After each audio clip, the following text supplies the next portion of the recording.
Assalamualaikum warahmatullahi wabarakatuh. Perkenalkan, nama saya Pinky Oktariansah. Saya dari Prodi MD Muba. Saya membuat video ini untuk melaksanakan tugas kompre ilmu dakwah. Adapun tugasnya ialah memberikan jawaban dari soal yang dipertanyakan oleh Ibu Depi.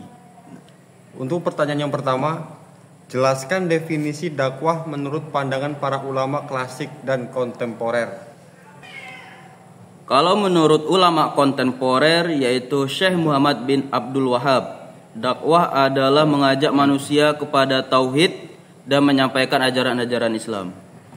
Dakwah dapat didefinisikan sebagai mengajak manusia kepada Allah Subhanahu wa taala dan ajaran-ajaran Islam. Tujuan dakwah menyebarkan ajaran Islam, mengembangkan kesadaran agama dan meningkatkan kualitas hidup untuk masyarakat. Metode dakwah menggunakan bahasa sopan dan bijaksana. Kalau menurut ulama klasik, Imam Ibnu Taimiyah ialah dakwah adalah mengajak manusia kepada Allah Subhanahu wa taala dengan cara yang bijaksana dan menyampaikan kebenaran. Imam Al-Ghazali, dakwah adalah upaya menyampaikan kebenaran dan kebaikan kepada orang lain dengan cara yang sopan dan bijaksana. Untuk soal yang kedua, bagaimana pendekatan dakwah dalam masyarakat multikultural dan berikan contoh beserta kasus-kasusnya. Untuk mengenai pendekatan itu ada dua. Yang pertama, pendekatan kebudayaan, yaitu memahami dan menghormati budaya setempat, menyampaikan pesan dakwah yang relevan. Untuk pendekatan yang kedua ialah pendekatan dialogis, berdialog dengan masyarakat untuk memahami kebutuhan dan kesadaran mereka. Adapun contoh kasusnya ialah yang pertama, program Islam dan kebudayaan di Singapura. Membuat cara budaya Islam untuk memperkenalkan nilai-nilai Islam kepada masyarakat yang non-Islam. Yang kedua ialah pusat dakwah Islam di Kuala Lumpur atau Malaysia.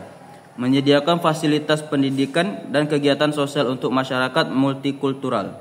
Pertanyaan yang ketiga, berikan pandangan Anda mengenai pengaruh budaya lokal terhadap efektivitas dakwah di suatu wilayah. Baiklah, untuk memahaminya ya kita harus memahami budaya lokalnya terlebih dahulu. Yaitu dai harus memahami budaya lokal sebelum menyampaikan pesan dan dakwah. Yang kedua, menggunakan bahasa lokal.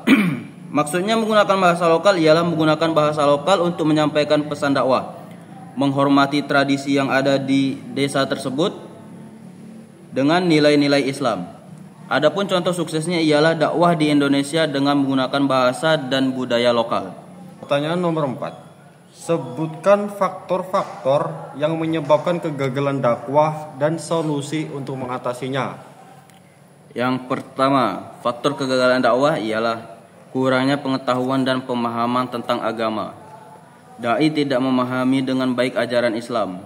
Yang kedua, kurangnya komunikasi efektif. Dai tidak dapat menyampaikan pesan dengan jelas dan efektif. Yang ketiga, kurangnya empati dan pengertian. Dai tidak memahami kebutuhan dan perasaan masyarakat. Dan metode dakwah yang tidak tepat, menggunakan metode yang tidak sesuai dengan kondisi masyarakat. Kurangnya kerjasama dengan masyarakat.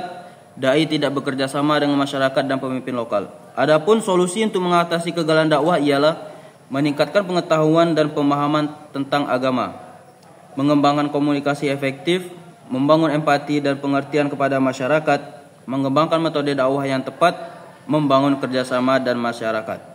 Untuk soal yang kelima, bagaimana peran dakwah dalam menghadapi isu-isu global seperti Islamofobia dan sekularisme?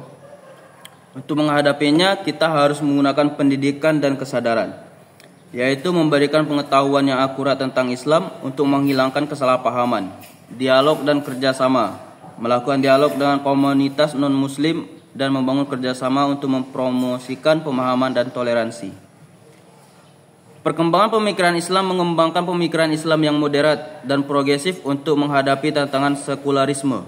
Pendidikan agama meningkatkan pendidikan agama untuk memperkuat iman dan menghadapi pengaruh sekularisme.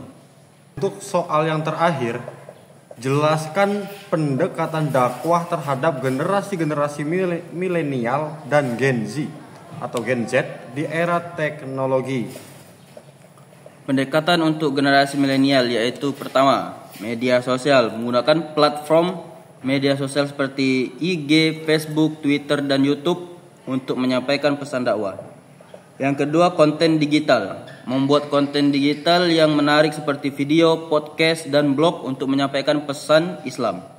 Untuk pendekatan untuk Gen Z yaitu TikTok dan platform baru. Gunakan platform seperti TikTok, Snapchat, dan Discord untuk menyampaikan pesan dakwah. Pendekatan umum, bahasa yang santai. Gunakan bahasa yang santai dan mudah dipahami oleh generasi muda. Bangun koneksi emosional dengan audiens melalui cerita, pengalaman, dan contoh nyata. Mungkin cukup, cuman itu yang bisa saya sampaikan. Kurang lebihnya saya mohon maaf apabila ada kata-kata atau ucapan yang tidak sengaja saya berkata kasar. Saya mohon maaf, kepada Allah saya mohon ampun. Saya akhiri, wassalamualaikum warahmatullahi wabarakatuh.